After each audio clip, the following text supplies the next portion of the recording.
I will be successful.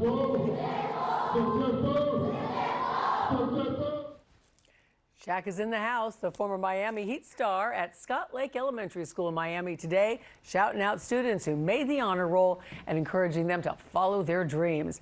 He says he likes to do this for kids who look up to the, well, younger Shaq.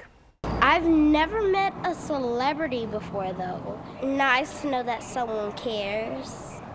Just want the kids to know that I love them, I care about them, and you know, the oath that I made them read today was the same oath I used to say to myself every day. I will become whatever I want to become. That is true. The 7 students who made honor roll were given iPads. The school's principal says she hopes this inspires other students to work hard to make the honor roll next semester. A giant man with a giant heart. U.S. officials working this weekend in hopes of seeing some signs of de-escalation from Russia. Meantime, Russia is looking for a promise that Ukraine will never join NATO. The American ambassador to the UN saying that he will press Russia hard in tomorrow's session to discuss its massing of troops near Ukraine and fears Russia is planning an invasion. The Pentagon warning Russia could attack Ukraine with very little warning. Co-parenting conflict that is so 2022. Kim Kardashian and her daughter North share a TikTok account posting multiple videos a day. But one recent video sparked Kanye's attention, and he took to Instagram because, of course, people don't talk to each other anymore. So that's how he expressed his disapproval. And a Miami police officer ending up in the hospital after being attacked while trying to arrest a robbery suspect. It all happened Friday morning at 4100 West Flagler Street. The suspect has been identified as Victor Fernandez. Police took him into custody this morning. The officer is stable and is expected to be okay. An alleged hit-and-run driver faced a judge today. That judge finding probable cause on 4 charges against Jacqueline Alvarez, including simple possession and leaving the scene of the crash. She's being held without bond. Authorities say Alvarez crashed her pickup into another car Tuesday in Miami Beach, then just took off. The driver of that car had to be extracted from that car and was taken to the hospital with, thankfully, non-life-threatening injuries. A very special arrival at Zoo Miami. Look at this. A saddle-billed stork has hatched for the very first time in the zoo's history. It won't be this tiny for very long, though. The saddle-billed stork is one of the largest storks in the entire world. They have been a part of Zoo Miami for decades, but have never successfully hatched until now. The chick appears to be healthy, and its parents are very attentive and protective. What's gotten into Lindsay? Well, if you watch the Super Bowl just for the commercials, you're going to want to keep an eye out for that familiar face. Actress Lindsay Lohan teaming up with Planet Fitness for a Super Bowl 56 commercial. Those are always fun. Embracing, well, the missteps, we'll call them, of her past and moving on with a little humor. Lohan saying that she was heavily involved in the making of this commercial and gives credit to herself for being in a better place. I think it takes time to just really a lot of soul searching and taking time for you. And really, a lot of it was change of scenery, people, places, and things. A lot of that made a big difference. So Lindsay says she's excited for her future, including a new movie, her own podcast, and a wedding. She announced her engagement on Instagram last November. Hear ye, hear ye. The Florida Renaissance Festival kicking off this weekend in Deerfield Beach. This year's theme is Pirate Invasion. The annual festival is full of music, food and drink, and entertainment. The festivities began this morning and will continue every weekend until March 20th. And a 7-year-old's birthday party was so much more than a celebration. You may remember cancer-fighting Kaysen.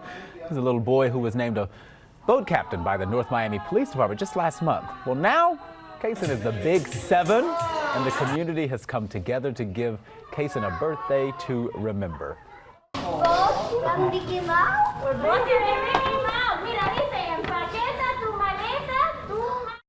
A Disney cruise for his birthday, something he's always wanted to do, and he's currently undergoing chemotherapy, and we wish him all the success in his recovery and treatment, of course. Authorities are investigating a shooting in Fort Lauderdale. Multiple calls poured in saying someone had been shot in the 1500 block of Northeast 4th Avenue earlier this morning, where a man was later found, in fact, shot. He was rushed to Broward Health.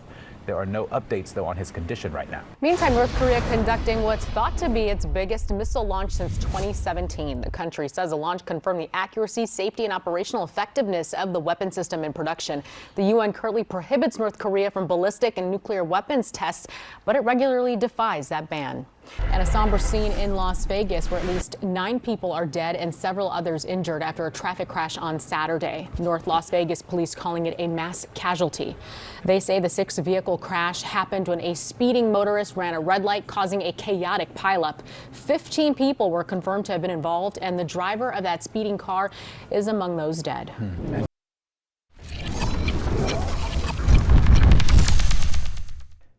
Thanks for staying with us. I don't know about you, Serena, but I spent my weekend listening to Taylor Swift. They're old or new music? Okay, well, that answer is a little complicated. On Friday, Grammy Award-winning singer Taylor Swift released a re-recorded version of her 2008 album, Fearless. Swift had signed to Big Machine Records back in 2005 when her contract expired in 2018. Record exec Scooter Braun obtained the rights for the master recordings of her first 6 albums from her former label. Swift owns the masters of her re-recorded album, which includes new versions of her hits like Love Story, White Horse, and of course, You Belong With Me. Also, a few never-before-released songs that weren't added to the original album in 2008. Twitter has been buzzing about the new songs being about Swift's former beau, Joe Jonas, especially the track Mr. Perfectly Fine.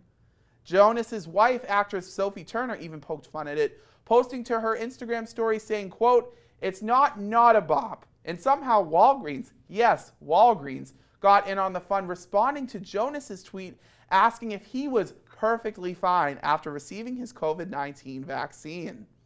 Hello and welcome to a brand new episode of Pulse. I'm Tyler Walsh. And I'm Serena Nunez, and we are finally entering our favorite season. And we're not talking about fall, but instead award show season.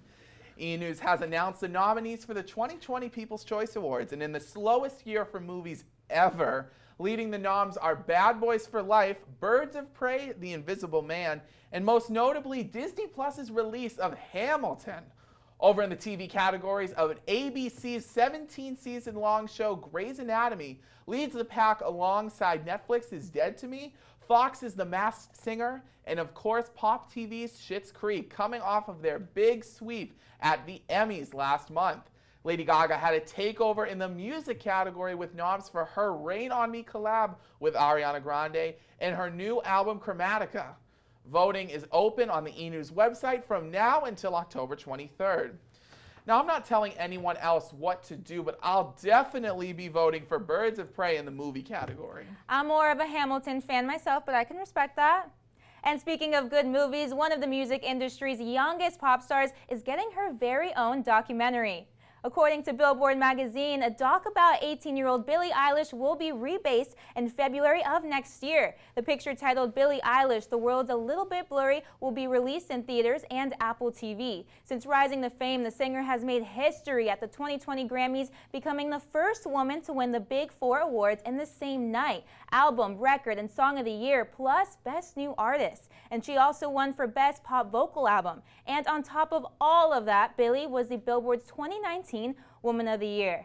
So I saw that on, The center of campus has become the center of controversy. The University of Miami College Republicans several months ago went through the process that the Student Center complex has for reserving space to put up banners. Students watched in awe just 1 week before Election Day as one student painted a picture worth 1,000 words. The incident led many students and faculty to wonder how political advertisement is allowed to be displayed on campus.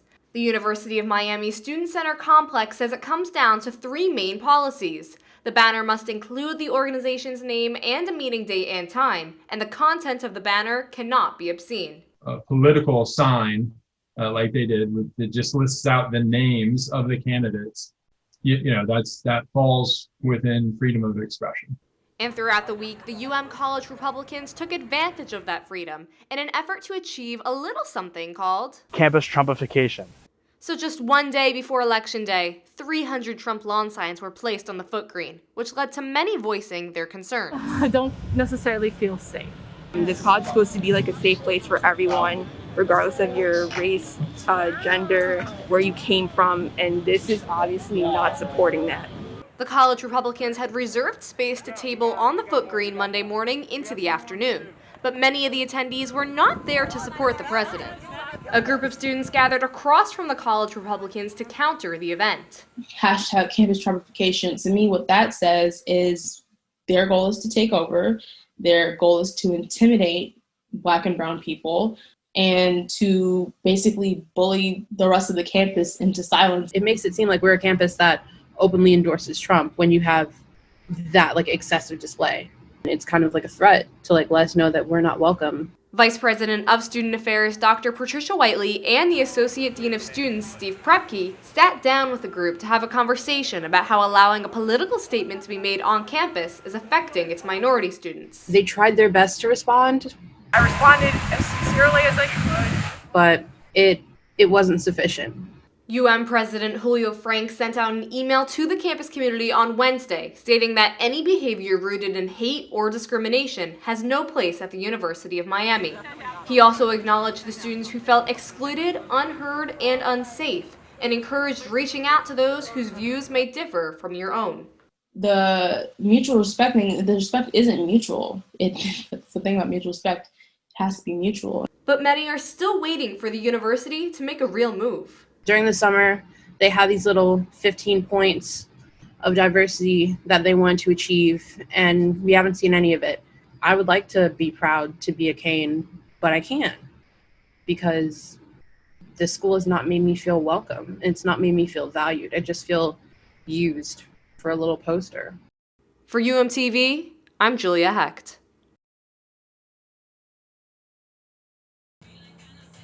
Fall and Miami are two words you don't hear put together often. While the Northeast starts enjoying cooler temperatures, South Floridians are still getting sunburned on the weekends. Miami native Jessica Martinez knows the palm leaves won't be falling, but she is passionate about her farm having that fall feeling. So this is our first annual fall festival. My husband and I have always loved entertaining, and now with our 2 young children, we're wanting to start traditions. So of course we wanted to go big and do a big fall festival with tons of activities. Located 15 miles west of Coral Gables, Tina's Farms opened in spring 2021 with one goal in mind. Just having families have a great experience when they come out. We're trying to do all kinds of activities that the families can do together. Activities like pumpkin picking, pony rides, a bouncy house, and a zip line. But the fall fun doesn't stop there. I like the bunnies. Yeah, they're funny. Tina's Farms offers a petting zoo where you can pet bunnies, walk amongst chickens, and even feed some furry friends. We got to feed the cows and the ponies. Literally hands-on experience for feeding the animals and picking your own pumpkins out. It's a fun time. So while there's no such thing as pumpkin spice cafecito, Tina's Farms is still welcoming fall to South Florida. They're taking fall, which is happening right now in the rest of the world, and they're turning it into Miami fall. So you get the pumpkin patch, you get the feel, the ambiance, everything is that. It's still hot, it's still humid, but it's great.